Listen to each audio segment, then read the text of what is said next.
All right. Good afternoon, everyone. We are live today with Troy Casey from Casey Brewing and Blending, a conversation that I have been personally after for quite some time. I've really wanted to chat with Troy. He's doing some of the best wild beer production in the country. Best Um, in the west slope of Colorado. The best in Glenwood Springs. The best sour beer you can get in Glenwood Springs is what I like to say. yeah. Well, okay. So, maybe that too. But I think, definitely in the conversation, some of the best in the country and, maybe even the world. What do you think about that? No. So Troy's doing he's got his own spin on these beers we're going to get into. They're just really fantastic. An emphasis on something we talk about a lot on Craft Commander, which is local beer, using what's around you to really craft a sense of place in these beers. And I've read stuff that you kind of liken yourself to a winery of some sorts. And that kind of screams local terroir also. Is that how so? Before we get into kind of some of the background, how can you draw that kind of distinction? How you kind of liken yourself to a winery? I would say we're more like a winery in the sense of like if you came into our facility, it looks like a winery. You see just oak barrels. There's way more oak barrels than there are stainless steel tanks. And so we are 100% oak fermented, 100% oak aged beers.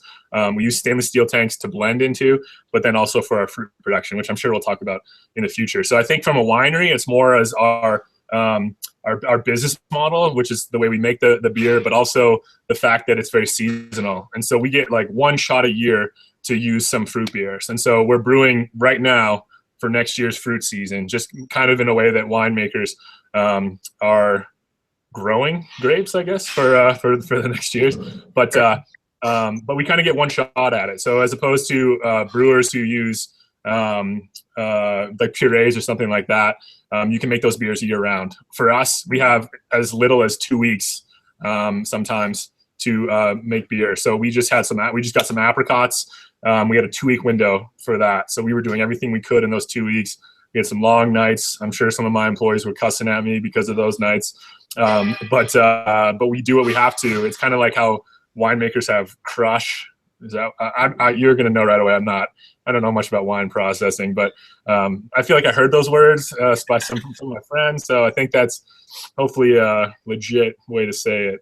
So that's kind of how I think we would be like a winery. And then our local aspect is very important to us as well. So many of our beers are 100% Colorado ingredients.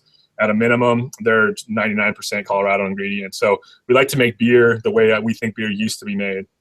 You made beer with whatever you grew on your farm, maybe what was on your neighbor's farm, and that's just what you did. People probably didn't even consider themselves brewers. They considered themselves like farmers or something. And making beer was just like a necessity as opposed to a business. And so I guess like all of those kind of tie into it a little bit. That's cool. You said 99%. I was going to ask you about that actually, because I read that on your website too. So what's that 1% that could potentially not be? Yeah, we do some of our aged hops and like the fresh hops that we use for dry hop oak theory for oak theory. So for oak theory, which is our Belgian style sour beer, we used aged hops, which right now the ones we're using are from Europe. And then some of the hops we use in dry hop oak theory, those are from the Pacific Northwest as well as Australia, New Zealand, and some point too. Cool. So you've been open now since if I'm not mistaken, the fall of 2013. That's when we founded the business.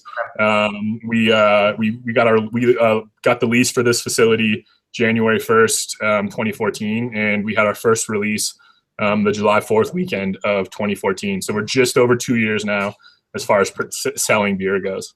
Cool. But before that, it's a kind of an interesting move into wild beer. I kind of want to go into that. And even as far back as, what you studied in college, if I'm not mistaken, you have a degree in chemistry and a master's in food science. Yep. And so those things have to impact the way you look at your product today. But I mean, what do you think you were going to be when you were studying, chemistry in college? Yeah, so when I went to college with a declared major in biology, I vividly remember taking my first biology test and like getting a terrible grade on it and thinking, you know what, this is not the major for me. Really enjoyed science, and so I switched over to be a chemistry major. Most of my peers were doing things like pre-med, pre-dentistry, doing research, trying to do like the hardcore science academic path, and just wasn't for me. I wasn't into it, so I really had no idea what I was doing. At that same time, my dad, who's had a career in brewing my whole life, he let me know that I could be a tour guide at Coors, and so I was 20 years old, and the previous 2 summers I had been cutting grass for a city in South Denver, so hot, long days. I was like, a tour guide. Probably it's a little bit more co-ed than cutting grass. Maybe this would be a good place to go. And so I did that. And while I was doing all of the training for that job, I kind of realized like, oh, I could use my chemistry degree to become a brewer. And I went back. I remember going home that day and telling my dad, like, Dad, I think I could be a brewer with my chemistry degree. And he had never said anything to me about this. Like my mom obviously drinks beer. But her background is Baptist, and so my dad always teases that it was her that was kind of restraining my dad from trying to push the brewing path down my throat. So that day I came home, my dad was probably thrilled, and my mom was, I don't know, she loves it. She's super happy for me now, but kind of funny how that all works out.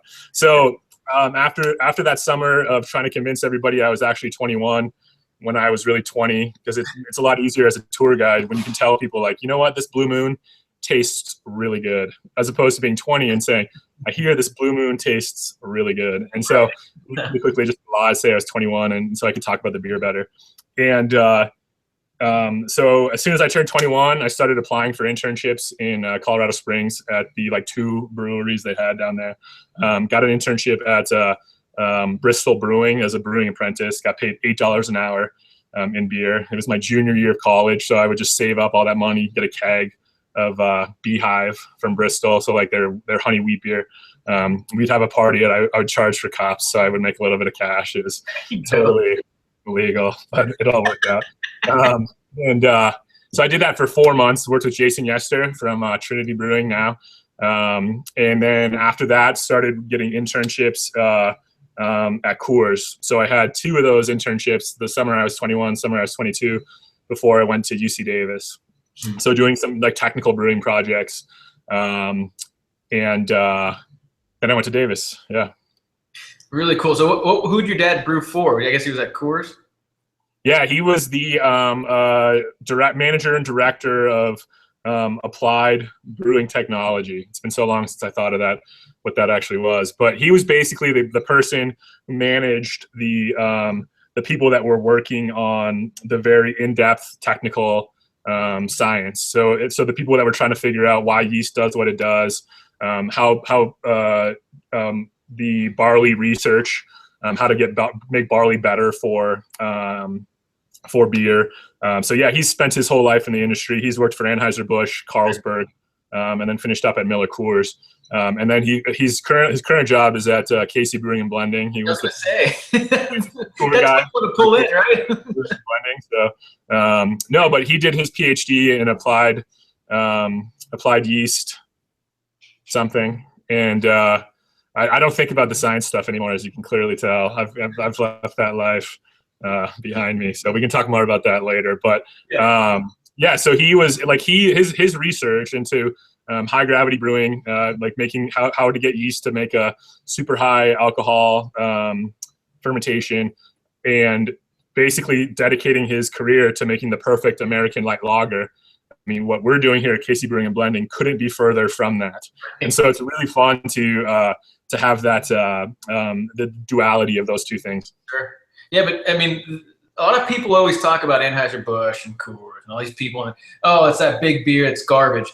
But thanks to these kind of companies, we have the really high quality ingredients that we have. We have all this research. I mean, these people are really kind of perfecting a science. They're producing the same exact beer over and over and over. And that's not an easy thing to do. And they're improving the quality of the ingredients going into breweries like yours that are brewing a fraction of the barrelage a year. And so it's got to be great to have your dad's perspective, even though he grew up in a completely different world than you. It's got to be great to have his kind of perspective bouncing off of yours in what you're doing at Casey, right? I mean, how much collaboration between what your dad's thinking and what you're thinking and goes on a batch by batch basis or a day by day basis? I mean, it's tough. Well, for what you just said, I agree. That's how it used to be. But now with craft brewing, the craft brewing industry, the big companies there, in my opinion, are pushing those boundaries as far as making hops better or more aromatic, right? We're the big brewers. We're pushing for higher alpha acid hops. Now you've got the big craft brewers like Sierra Nevada. They're pushing for higher aroma or different aroma. And so it's really interesting for me to have seen when my dad was working for the big brewers, when they were doing those things that you just described. I think now that torch has been passed to the bigger craft brewers who are trying to push for what's important to a craft brewer. Whereas before it was yield, it was money. Even back then it was quality, don't get me wrong, but it was money. And now it's quality. And so it's aroma, it's flavor, it's protein, it's whatever. It's what we want as craft brewers to make the best product. Interesting. And even though like right now, I don't necessarily need to pull out the books my dad's been involved with and look at all these super scientific details, having known those, having worked and studied that in the past, that really makes all the difference to where I am now. So it's just like blending is a bunch of different things coming together. It's kind of that same way. I wouldn't be here right now if I didn't spend years trying to make the perfect German style lager. Sure. Having all that experience kind of makes me who I am today, and that comes into it. So it's not like I come in and think directly about one little thing that I learned. It's kind of all of those experience, parts of my experience that comes together to make me who I am, I guess. Sure. I mean, you spent time at Coors yourself. And so, I mean, I guess during that time, how does that help you in what you're doing today? I mean, I'd imagine that it's getting you in the mindset where, I really understand the kind of base beer that I need to brew to get what I want out of my yeast and bacteria. I can do it consistently. What are some of the kind of big lessons you learned from maybe, volume brewing versus what we're gonna call for today, kind of more artistic farmhouse brewing? Yeah. Loaded question. So what was it? It was in 2008, I guess. I started at Coors. So I worked there for at the time Molson Coors, quickly became Miller Coors. Worked there for 5 years full time after I graduated from UC Davis. I was an experimental pilot brewer, I guess, like a research and development brewer. So when we first started, we were doing a lot of trials for like Coors Light. So we would switch, try different batches of barley to make sure we could qualify, to make sure that batch of barley created what we wanted Coors Light to be. Try different processing aids, things like that. By the time I was done, it was almost entirely experimental projects. So we were we've launched the Hidden Barrel program, which was our sour program, basically sour and barrel aged program.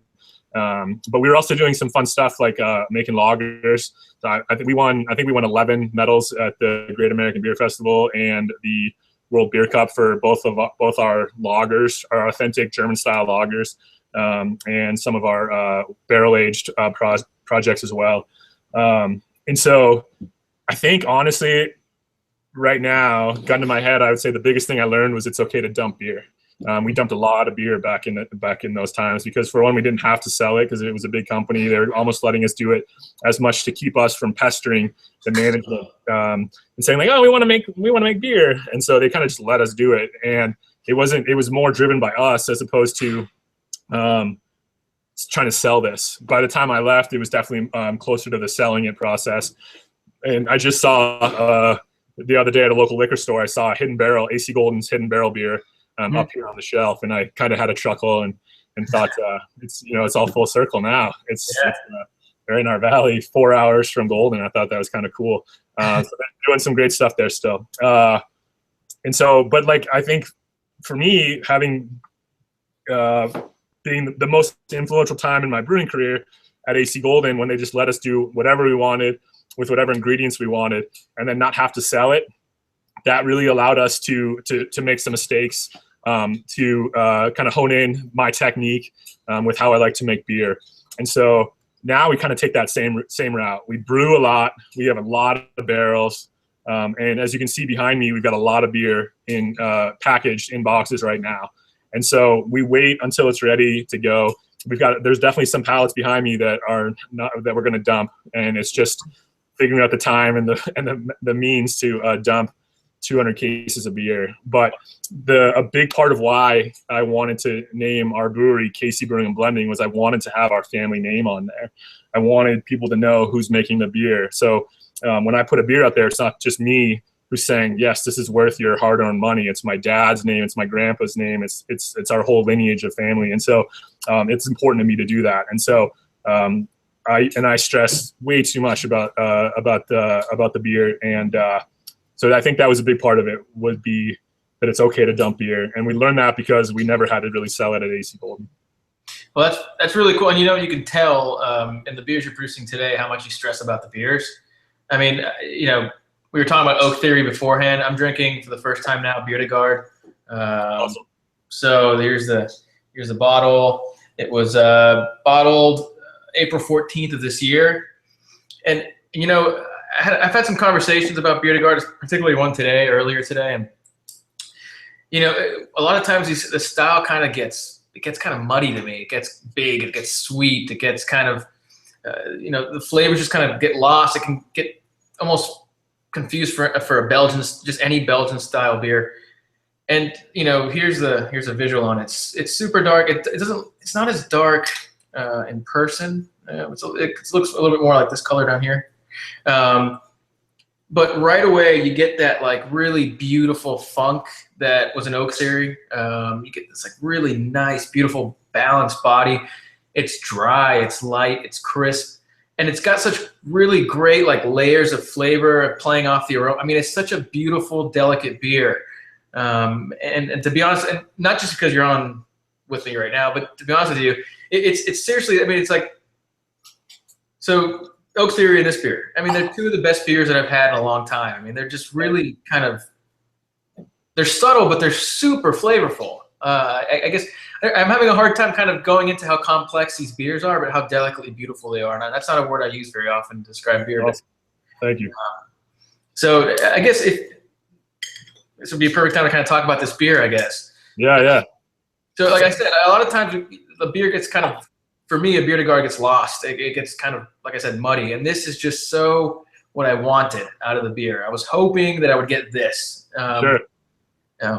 Maybe I just go into a little bit of the process about the beer and how it came about and why you even brewed a Bière de Garde. Yeah, so I think a big, like the starting for that would be like, what is Saison? What is Bière de Garde?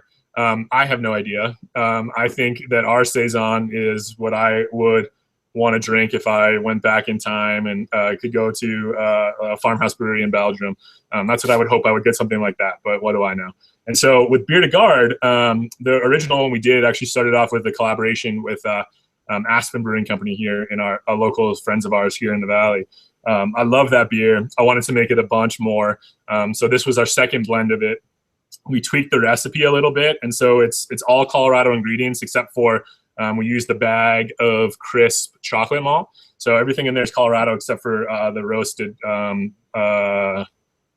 barley or malt. I think it's malt that we put in there. And so we basically use the same culture that we use for Saison, Low End, East Bank, Fruit Stand, because we thought that would do really well with the roast in there.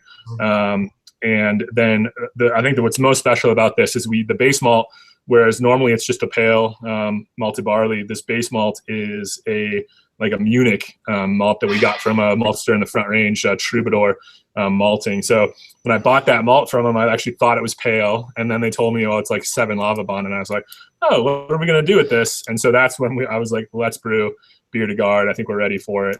Let's see what we've got. And so we brewed this and we put it in barrels. I tried it and I just fell in love with it. It's my favorite beer. That beer is my favorite beer, hands down, that we've ever made. Usually we've got we're bottling 6 or 8 different beers a month sometimes. And so I rarely have time to actually go back and drink something once we've said, okay, this is ready to sell. And so, but that beer, we go back. If I'm going to get a beer from the front at our bar, it's probably going to be that one. Yeah. I mean, it's a really, I mean, like I said, it's a really beautiful beer. You get a little bit like right up front, you get a little bit of like this kind of like caramelly sweetness, like a tiny bit. Like it's not a huge amount of sweetness, but it's there. And you get that kind of like nice acidic, but then you kind of finish with a roast, which is really nice. I mean, like a soft, subtle roast. I mean, things are where they, I guess, for what I wanted them to be, like where I wanted them to be. That beer makes me scared. I won't be able to make that beer as good again as that. Like I'm really proud of that beer, and I hope I can reproduce that because I really like that beer for sure. Yeah, it is. It's awesome. I'm about to drive up and raid your cellar. We saved a lot of it. And if you're going to, we sent that beer to the Culmination Festival up in Anchorage, Alaska, at Anchorage Brewing Company, and we also sent that beer over to Hill Farmstead for their Festival of Farmhouse Ale. So you'll be able to try those at those events. Yeah. Is this beer available at Casey still, or? We sold all of it. We sold it out. It was sold out. Yeah. I think we sold this beginning in June at our opening, and as of a couple weeks ago, we're all out of it. Yep. That's a common problem, or not a problem for you necessarily, but it's a common problem for, I guess, fans of your beer, that I mean, these beers, I mean, they're really sought after. And I know that you've kind of talked with other people in the past about managing that, managing people's availability, or the beer's availability to people, while still kind of wanting to maintain this small production, maintain real kind of hands-on Casey name. I want everything to be, it's kind of a romantic idea, but how do you do that? How do you? Oh my God! If you figure it out, will you let me know? Yeah. That would be awesome. No, so when we started, our business plan was for to sell 16% of our beer through our tasting room, and then we would self-distribute the rest. When we were first open in July 2014, there were months there that there were just 2 people sitting at our bar, and if those people would have left, we would have nobody there. That was probably the lowest moment that I've ever had in my life, I would say, as far as like a business standpoint goes, because I was like, oh my God, this is not going to work. How stupid are you to move from the Front Range, where all of your customers, the majority of your customers are, and you're going to move 3 hours west to a place where probably hardly any of them have ever been to. And the reason we did it was because my girlfriend at the time, my now wife, Emily, she had a great job. She moved up here. We fell in love with the Valley. We wanted to make a go at it up here. Since then, it's definitely worked out. We're psyched. But at the time, it was like, oh my gosh, this was so dumb. Why did we do this? So we had hardly anybody showed up. We had less people now, less than 20 people maybe at a time would come. And then people learned about it. They realized that it was hopefully worth a trip up here for that. And it just got bigger and bigger and bigger. At one point, we started selling tickets online to let people know that they either would or wouldn't get beer to go if they came up to one of our monthly events. That worked great for a few months, but then more people kept coming just to drink beer on site. And our biggest issue is parking.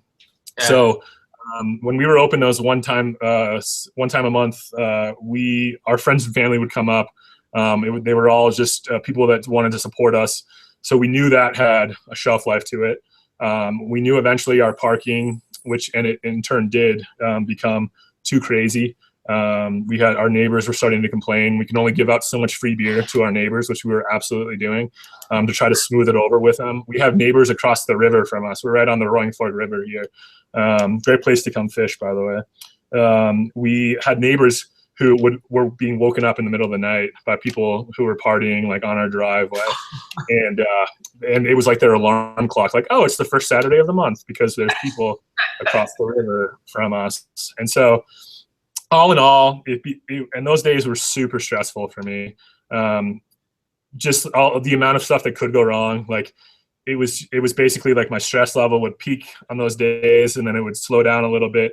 And then like a week before we had another release, like it just shut up. I wasn't sleeping. I just knew this wasn't sustainable, right? Maybe we could get away with it for another few months, but like something's going to go wrong. And so we decided to, we don't want to grow to meet demand.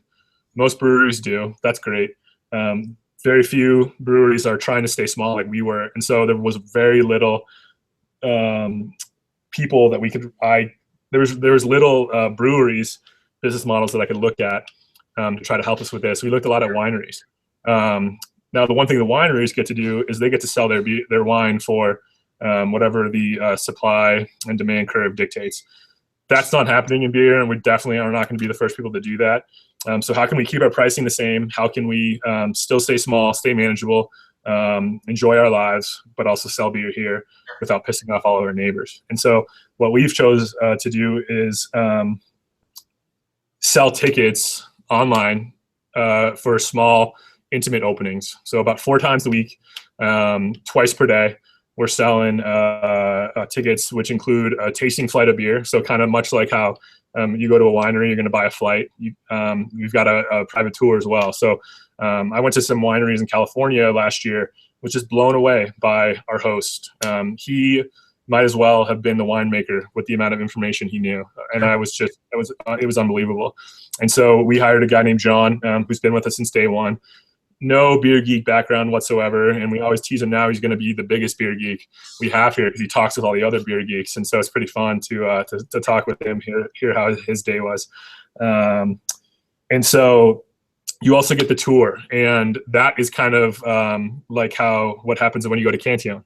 You get to do a tour, you get to see them functioning and working, and so that tour. Having people here while we're open has been really fun. People come in, they talk to us, they get to see stuff that's going on that's not happening when we were doing those first Saturday of the month events. Also, they can talk to us, and we're talking with them, as opposed to those first Saturdays where you've got my cousin who doesn't know nearly as much, rightfully so, as somebody like John. You get a better experience. So it wasn't just to make our lives better, it's also to make the customer's experience that much better. Beer is about way more than the liquid that's in the glass. It's about the experience you had when you bought it, or if you traded for it or anything like that. And so we want to make that's very important to us as well. I couldn't agree more with that last statement. It sounds like it's an awesome idea. I like that idea. I mean, I love when I go to a brewery and getting the real kind of ins and outs of the brewery, because every brewery is so unique in that aspect. Brewery A, B, and C may all brew an IPA really well, but it's really cool to see the people that actually make the IPA, how they do it, thought processes, operational processes. It's cool to see the distinctions between people and see what really makes the brewery up. So I think that's awesome. But the last part you said, the whole experience that makes the beer, I couldn't agree more with that. I mean, there's beers that I've had. I remember drinking a Cantillon in Belgium. I remember drinking. They add to the experience, and I think it's like, for example, with your beers, just the labeling, the matte kind of label already adds a kind of expectation when you open the bottle. It's a little higher end. The cork, even. I mean, there's practical purposes, but it's all part of the experience. Popping a cork open and hearing that and seeing the smoke, and then I couldn't agree anymore. So it's really cool that you've kind of figured out that way. I think that's awesome. I think a lot of breweries should kind of go to that. Like you said, we kind of have to sell tickets, right? Like some people gave us some shit about selling the tickets, but we kind of have to do that. Otherwise, there's no reason. If you can't make it, you can just blow it off. But we really need people coming.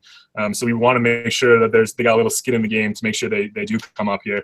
And we had very few no-shows.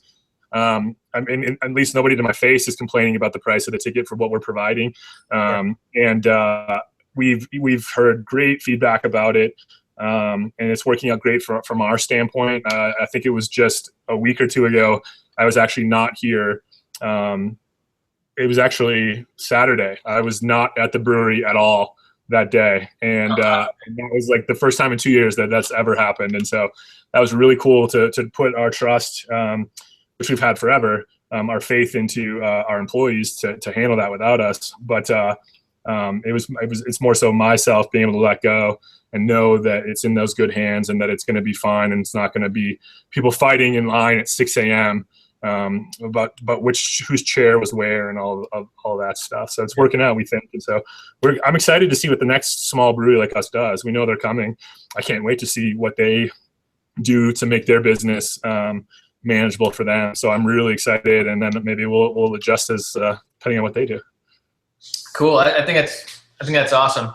You kind of hit on something. Do you think it's a good or a bad thing that people are so kind of like fighting over that spot in line? I think the way you did it kind of gets rid of that. It makes it something that you get a ticket, you're in, and that's, you kind of avoid some of that, childish conflict in my opinion. It's great that there's that much demand for the project, for what we're offering people. And that's what's happening with that fighting. That's happening around the country, and so it's not unique to us by any means. But we did that again, not just to make it manageable for us, but we wanted to make it manageable for our guests. I don't want people driving 3 hours, speeding down the highway, not knowing if they're going to get our beer or not. That makes for a terrible, stressful situation. And so we've done all these not only to make our customers have a better experience, but to make it a little bit better on us as well. Sure. I got a couple questions through email prior to the conversation we're having, and some people were kind of interested in, and you can divulge as much as you want, but they kind of were interested in how I guess your mental thought process on a grain bill for a saison, for example. Again, we kind of said the style is really open to interpretation, but is there anything that kind of sticks out in your head as when somebody brews a saison, when I brew a saison, or another brewery potentially brews a saison? In your mind, is there certain grains that should be in them? Is there a way you attack that? No, I don't think there's anything that needs to be in it by any means. I think the brewing, like the farmhouse style beers, farmhouse ales, saison, I think it can be anything really. And so from a grain bill standpoint, our recipes are super boring. In fact, when I had to make the recipe for that blend 2 beer to guard, that was like the first time I made a recipe probably since we made the original recipes for saison and oak theory. But I remember back when I was brewing, when I was younger in brewing, like making a recipe was like the best part of my brewing life, and now it's like almost like second thought, an afterthought. And so for us with saison, it's mostly malted barley, and then some malted wheat, and then a little bit of raw wheat and a little bit of raw barley. And so it's the little bit of raw barley, the little bit of raw wheat's in there just to kind of help sustain our yeast culture as it sits in that barrel. So we'd like to think it gives some sustenance for the yeast for those 2 or 3, 4 months that beer sits in those barrels. So I think it can be anything. It can be 100% malted barley, can be whatever. I love this conversation about style, right? Like I don't know about you, but I mean, I kind of like lambic. Do you like lambic? Have you ever heard of it? Yeah. I'll tell you about it after the show. So no, but you think about what. You know what? And it's something I'm happy you brought that up, because your beers to me are, for an American style, are some of the closest I get to that lambic style. Just you get that kind of cheesy funk out of your beer, which I love. So like you think about what that is, right? Okay, so it's 30 to 40% unmalted wheat. It uses a crap load of aged hops. It's got a turbid mash. It's got a 3-hour boil. It's in a cool ship. And then they put it in barrels for up to 3 or 4 years. Those are all the complete opposite of how you would make a traditional beer now, whether you want to call it ale, lager, or whatever, right? Unmalted wheat. Why did they use unmalted wheat back in the day? Because there was a style guideline that said to use that? No, of course not. They were using it because that's what they had, or they couldn't afford malted barley, so they used what they had. Having to use that grain caused them to make a turbid mash. Okay, now it comes time to hopping. Well, everybody else is using fresh hops. We either can't afford, don't have access to, or for some other reason. They're not using aged hops because it helps with keep lactobacillus in check during the extended aging process. No, it's because that's what they had. They used aged hops. They realized they had to use a bunch of them to get the bittering potential they wanted. Oh, now we also have to make have a 3-hour boil, 3 or 4 hour boil to boil off those cheesy flavors. And so it's all these things that they had to do at the time that has created what we know and love as lambic now. And so it's funny to think that you're doing these things because it's what the style guideline says. No, they did it because they had to. Sure. And then you put it in a cool ship, and that's oxidation. Then they put it in a barrel, and it ferments in the barrel, more oxidation. And then they're aging it for 3 years. American brewers, it kills me when I hear an American brewer say, we're going to put this beer and we'll see you in 3 years. It's like, no, that's stupid. You should take that beer out of the barrel when the barrel says it's ready. Right. Lambic brewers aren't doing that because they're saying, oh, I have to make a goose with 1, 2, and 3-year-old lambic, so we're going to let this age for 3 years. Maybe now they do, but in the time they did it because they probably couldn't sell it as fast. And then they realized, well, nobody wants to buy my 3-year-old beer, so maybe I'll put in some 1 and 2, and we can then sell it. And so it's the styles have came from out of necessity, and I kind of forgot where I was going with that. So I'll get off my soapbox now. No, it's true though, man. It's a good. It's hot here. It is hot. I'm sweating here. I loved it. I'm sitting there going like this the whole time, like a parrot. Yeah, no, it's true, man. It's things out of necessity, and today we don't necessarily have to do those things. Style. That's what it was. Style. We're going into style today, right. So yeah.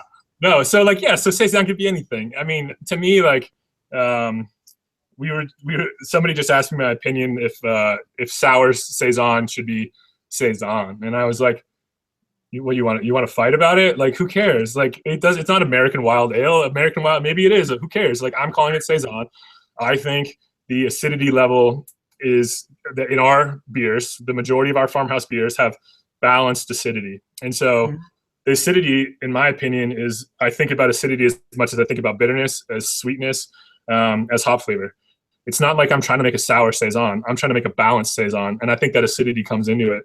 And so some people want to make a really sweet, overly phenolic and call that saison. Good for you. Do what you want to. But don't give me shit that I'm making a sour beer, a saison that's got some acidity to it. They can all come under the same umbrella, but if you really, I don't have time to talk about what is and what isn't. Whatever. Is the beer good in the glass? Good. Let's move on. Let's go play Pokemon Go. Let's do something important. You gotta make a beer in honor of Pokemon Go. You know, it's gotta be like. Well, I'm too busy playing Pokemon Go to do anything. To actually make beer and blend. So, have you made the brewery a Pokemon stop yet, or? Yes, actually, I was going to tell you, one of the rarest Pokemon you can find is actually at our tasting room. So go to caseybrewing.com, buy a ticket, and you can catch the rarest of the whatever bullshit things. Yeah. That's amazing. Forget the beer. I apologize for offending anybody playing that enjoys Pokemon Go. I'm sorry about that. If anybody's watching this and plays Pokemon Go, you can at least hopefully find humor in yourself. I don't know. I find humor in myself all the time. That's amazing. All right.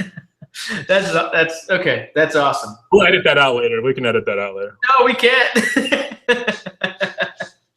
That's the problem. You know, this is live, so it's there for posterity. So okay, so we talked about grain bills. Something I'm interested in, I got another email about, is your use of oak. If I were to open a brewery myself, I would love to do 100% oak fermentation, just because I think it's a really romantic idea. Absolutely.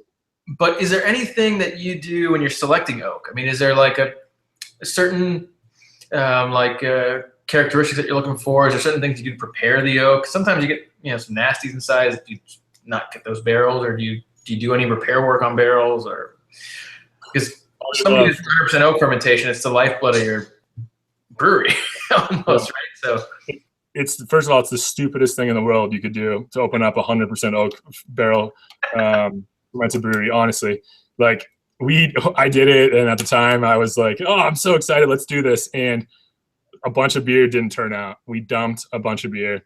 Sure. Luckily, thank God, the saisons that we were doing in July of 2014 actually did turn out, but like it was so dumb. You're putting all your eggs in one basket. We got through it, tons of sleepless nights, but it's really stupid to just put all your eggs in that one basket. Luckily, we got through it, and the way we got through it was we got a lot more oak. So we have way more oak barrels than we need for actually production. We're definitely dumping barrels, so when you do, if anybody is out there trying to start a 100% oak barrel fermented project, make sure you've got enough money in the bank, or you've got those backup plans to make sure you can get through it from a cash flow standpoint. That's very, very critical. We got kind of lucky and skated through that little window, but we've now planned accordingly by having a bunch of beer. You can see all these cases of beer behind us. Like we can wait until those are ready as well. So that comes down through bottle conditioning, I guess. But like every part of our process, we overdo it just to make sure we could sustain ourselves through a month if we only had two beers to sell. We like oak for the aging vessel strictly. In almost all cases. So we want a neutral, usually French oak wine barrel. French oak, I feel like, is almost always more neutral than an American oak. So neutral American oak, neutral French oak. Winemakers are a lot less, in my opinion. Again, I don't know anything about winemaking, but I feel like they're a lot less willing to give up a French oak barrel because it costs like 3 times as much or something. Until it's truly neutral. Whereas an American oak barrel, they might give it up earlier, like, no, it's neutral, but it still has a lot of oak flavor left for us. So of the neutral French oak wine barrels we've received, very little have actually presented with oak flavor after the aging process. So we've been pretty fortunate with that. So we try to find the neutral barrels just because we want it as a home for our yeast culture as opposed to getting flavor from it. I mean, I think, barrel prep is obviously key. We've got a steamer, so we steam all of our barrels prior to fill just to swell the wood. Makes us feel a little bit better. If there is anything living in those barrels, we can get rid of them. And then we have a barrel washer, so we'll pressure clean them to get rid of any of the wine stone or anything that's in there. Excuse me. And that's how we treat the barrel. Often they're leakers. Back in, let's see, I quit Coors in November 2013, and I think in late 2012 or early 2013, I bought like 20 punch-ins from a broker in California, and I just kept them in storage at a like a U-store place or even at Crooked Stave. They were sitting in the back of Crooked Stave. So by the time I finally got those, after them aging for that long, they were literally falling apart. Like we got them off the truck. The first one, this was like at 10 o'clock at night. The truck got there. I just spent $4,000 or something stupid on shipping these. It wasn't $4,000, but it was a lot of money at the time. It feels like it was $4,000. And I roll up the truck, and this barrel is just literally in staves. And I was like, this is not going to work. This is so stupid. One of those many freak out moments I've had in this project. And but we did get, I think we got almost all of them but 3 to fix. We fixed them to hold pressure. So you're just constantly playing with that. If we will, we're at the point now where we dump a barrel. If the beer turns out bad from that barrel, we just get rid of it. It's just not worth the risk. Barrels are super cheap compared to the price of the liquid that's inside of them. And so if we don't like the flavor we get out of it, maybe it was a bad yeast pitch, or maybe it was something stupid that we did if we didn't clean it out right. I think we've done that in the past. And if we leave a little bit of yeast in there, that yeast autolyzes, or whatever the word is, and then creates a bad flavor. And so we get rid of that barrel, even if it's our first fill. I mean, you sell it for half the price you got it for. That's an easy write-off, in my opinion. And so yeah, I mean, that's a big part of our job, is always dealing with oak, making sure they're not leaking, trying to figure out what we can do differently to make it better, topping them off sometimes. So yeah, kind of all of the above. Have you looked into, I guess, like an average time span from start to finish for one of your beers? You know, from the time that you start the whole process to when I'm drinking it, day one of readiness. Yeah. Oh, absolutely. I mean, we say saison is in the barrel for anywhere from 2 to 5 months, I think, and then it's usually an easy beer like saison to carbonate is in the bottle for 3 or 4 weeks before we sell it. Some of our more aggressive as far as a climate for yeast to recarbonate in the bottle would be like Oak Theory, or specifically our fruited Oak Theory, so our cut series with the high acid, high alcohol, low pH level. We've had problems with some of those carving before, and so those will take anywhere from up to 6 months. We've had some beers that have taken 6 months in the bottle before we sell them. But Oak Theory is in the barrel for usually around 12 months. Wow. Yeah, it's pretty, I mean, it's impressive. It's something that, again, sets a brewery like yours apart from, and a brewery that produces an IPA, a stout, golden beer, some sort of blonde or something, is that these beers that people are buying at Casey are beers that have taken you a lot of maybe blood, but a lot of sweat and obviously some tears. A lot of tears.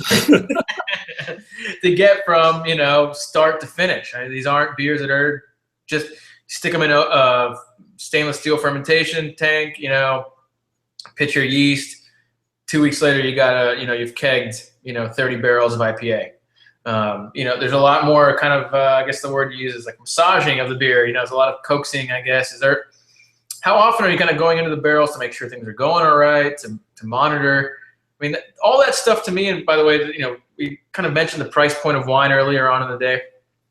And, all those kinds of things are what I see as justification for a higher price point for a beer like this. It's not that, Heady Topper's not a phenomenal beer, or Plenty of those aren't phenomenal beer, but those beers are done a lot quicker. They're done a lot differently. And this is, again, a year that you've been kind of babying this beer through the process into a bottle, into my glass.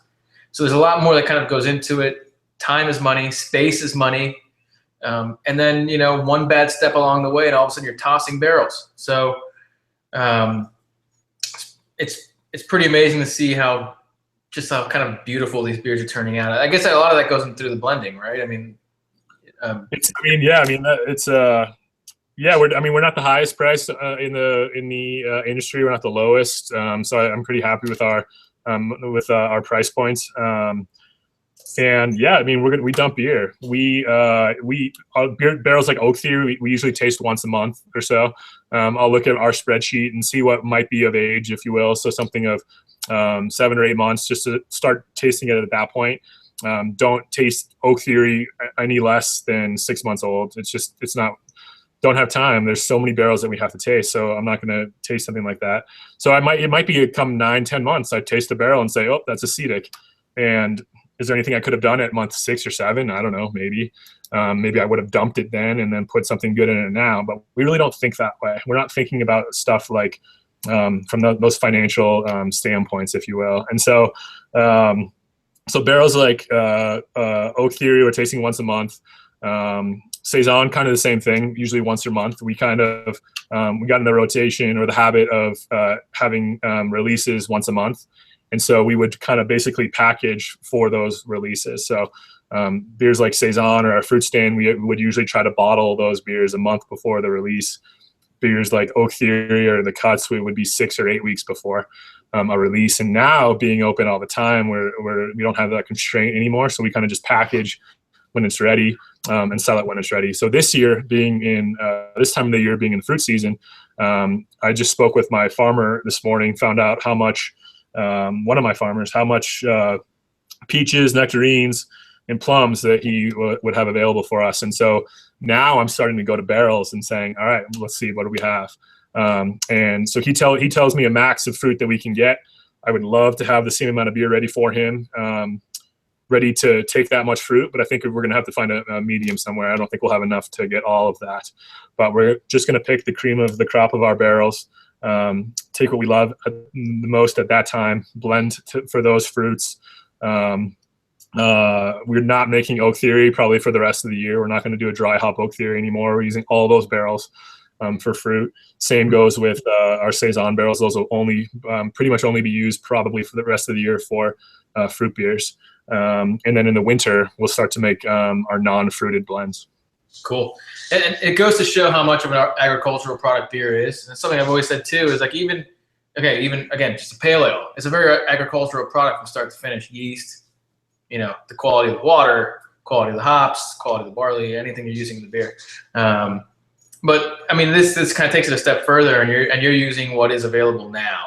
And so I guess, why was it important for you to do that? Why was it important for you to say, I'm going to use what Colorado has to offer me, and I'm not going to go that far, but I'm going to go as far as what's available right now to make these beers truly kind of like, an image, a representation, a picture of not only just a place, but a time in that place. Maybe next year's batch of apricots is different from this year's batch. And it's going to influence the beer next year to be a different beer. It's sort of like vintaging, why was it so important for you to do that? I mean, it's adding another layer of stress onto the process.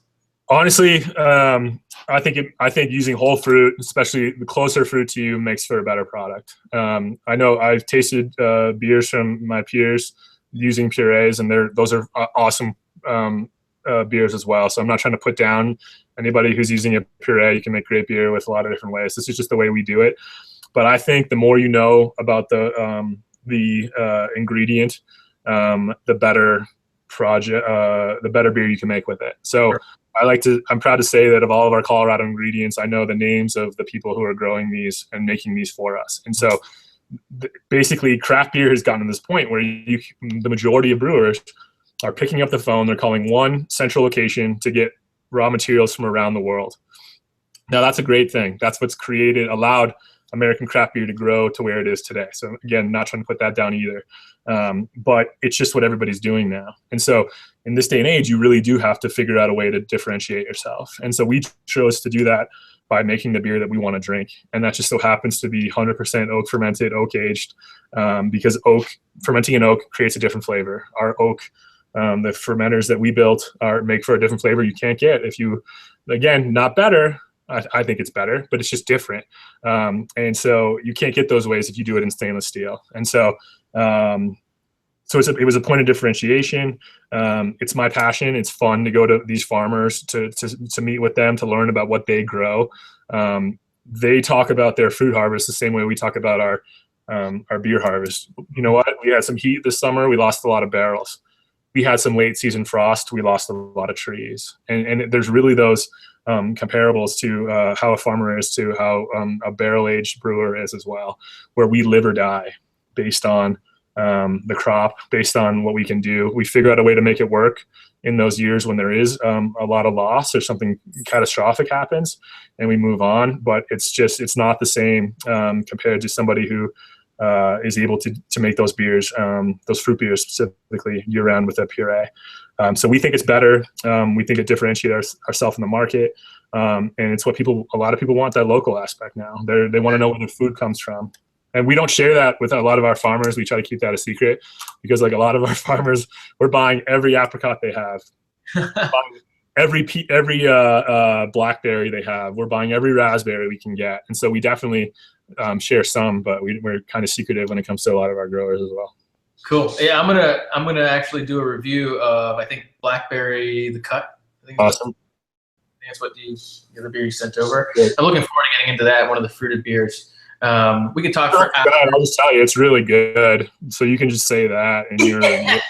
I mean, I'm sure. I mean, again, look, I've been blessed in my ability to try some really great world-class beers, and I shit you not, but I have been raving about Oak Theory since I tried it.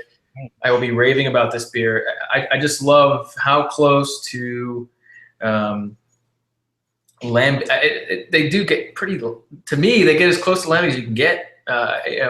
You get all those, like, again, all those really subtle layers of complexity. The funk is just there, but then there's this beautiful, clean, crisp acidity that's kind of runs through both. I mean, runs through the beers, and I'm assuming it's just because the way you handle your culture.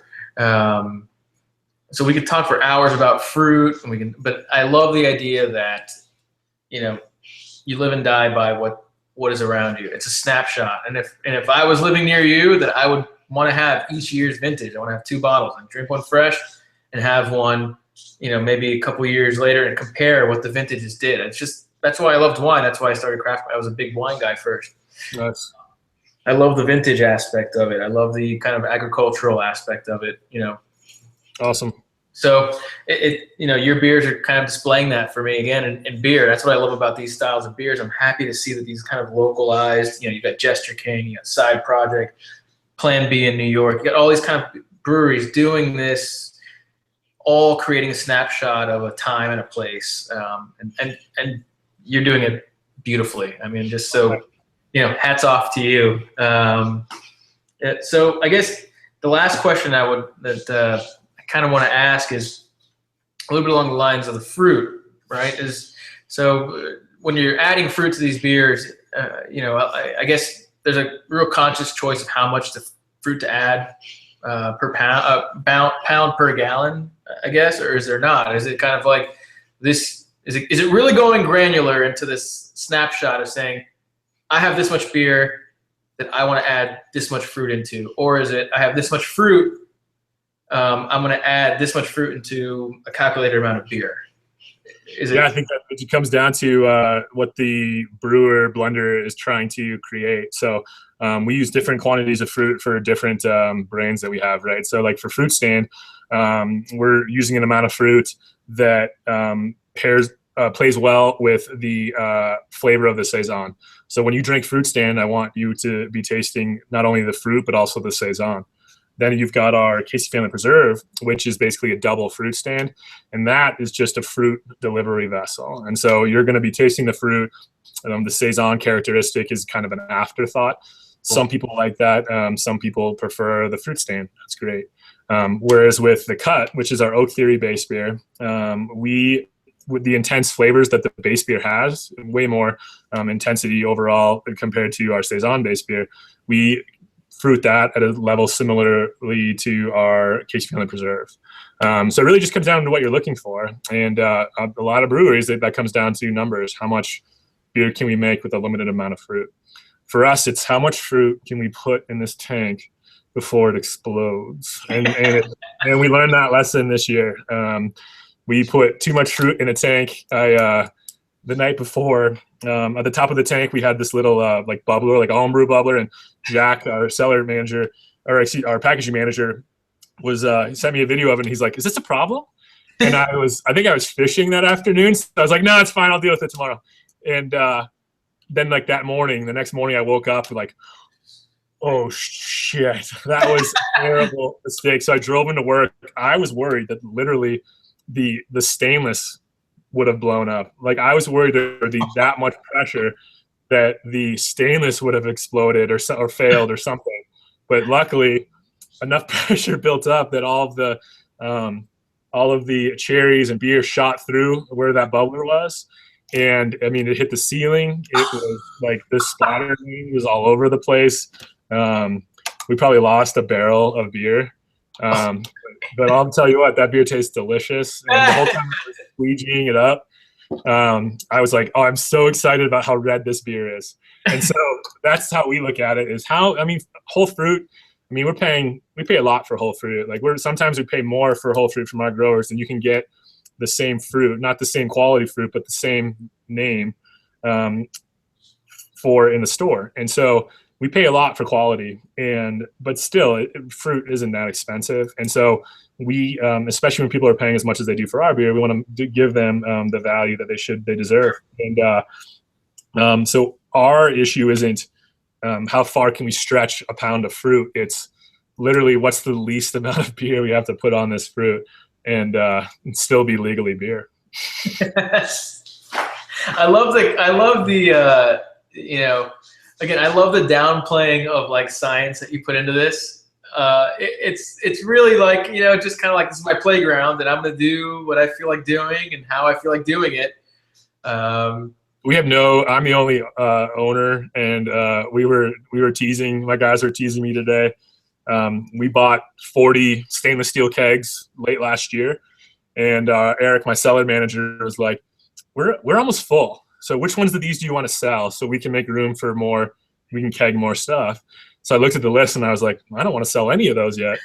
And so I was like, we're going to buy more kegs. And he looked at me and was like, that's exactly what we thought you would do. And so we don't have any, there's nobody else above us that, like, above me that says, like, oh, you have to do this, that, or the other. Like, we do it as it's available. We do it as we want. We want to have a big party at GABF this year where we're going to pour like 12 different cherry beers right next to each other. And people will probably be bored with cherry beers like after 2 or 3 of them. But I want to do it. And if the bar will do it with me, then I'm going to do it. And so we kind of look at it from that standpoint. I like to tease, and this is really serious. I'm terrible at business. I mean, honestly, like we don't view this as like we leave a lot of money on the table, right? When we get calls from accounts in the Front Range or other states that want to buy beer, I'm like, oh, sorry, we're not going to grow. Whereas most breweries are like, absolutely.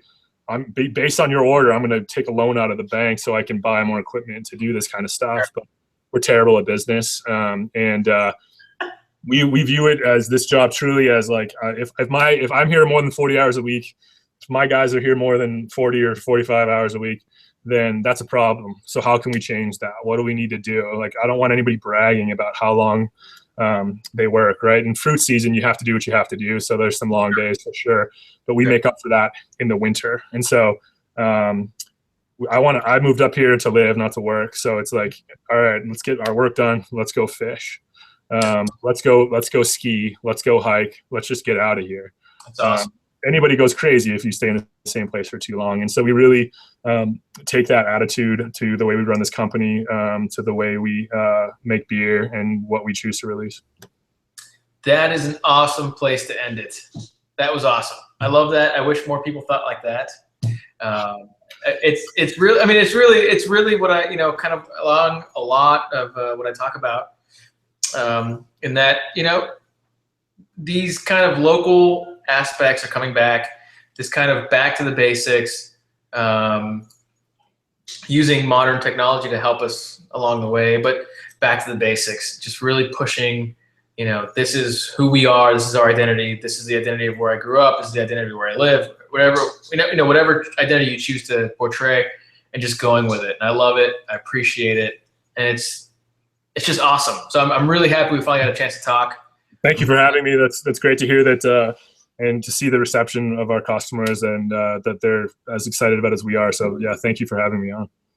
Awesome. So I hope it's not the last time we get a chance to put something on Craft Miner together, but have a great time fishing.